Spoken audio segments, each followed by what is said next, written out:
Assalamualaikum warahmatullahi wabarakatuh.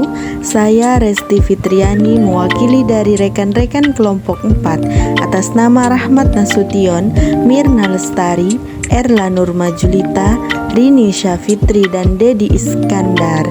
Pada video kali ini, saya akan memaparkan tentang penjelasan pertumbuhan dan perkembangan pada hewan.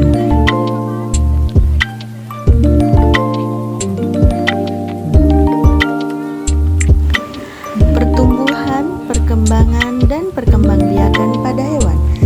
Pengertian dari pertumbuhan adalah peristiwa perubahan ukuran volume makhluk hidup sebagai akibat dari perbanyakan sel dan pembesaran ukuran sel yang bersifat irreversibel.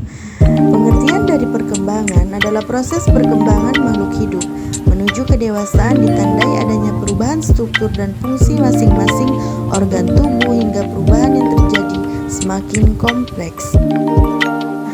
Pertumbuhan dan perkembangan hewan dibagi menjadi dua, ada embrionik, kemudian ada tahap pasca embrionik.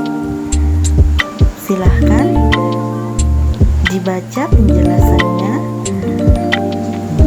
Kemudian perkembangan pada hewan. Dalam tabel itu dijelaskan ada secara generatif dan secara vegetatif.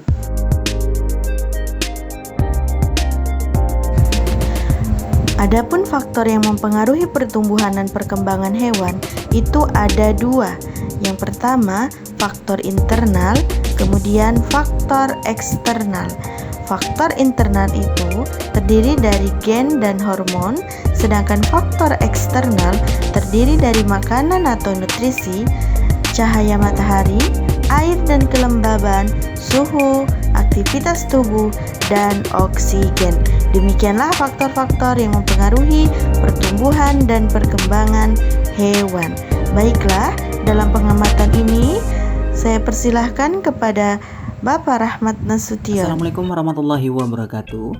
Nah, sahabat sekalian, pada hari ini kita melakukan praktikum pertumbuhan dan perkembangan pada hewan. Nah, tujuan praktikum ini mengamati pertumbuhan dan perkembangan lalat buah atau Drosophila sp dari telur sampai imago. Alat dan bahan yang kita gunakan seperti yang kita lihat pada video ini. Kemudian ada Drosophila sp atau lalat buah. Nah, kawan-kawan semuanya, pertama kita harus melakukan persediaan alat dan bahan dahulu.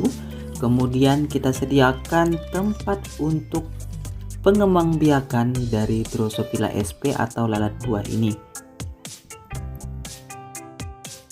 Nah, kawan-kawan semuanya, usahakan steril untuk pengembangan dari Drosophila sp ini. Nah, kita masukkan pepaya.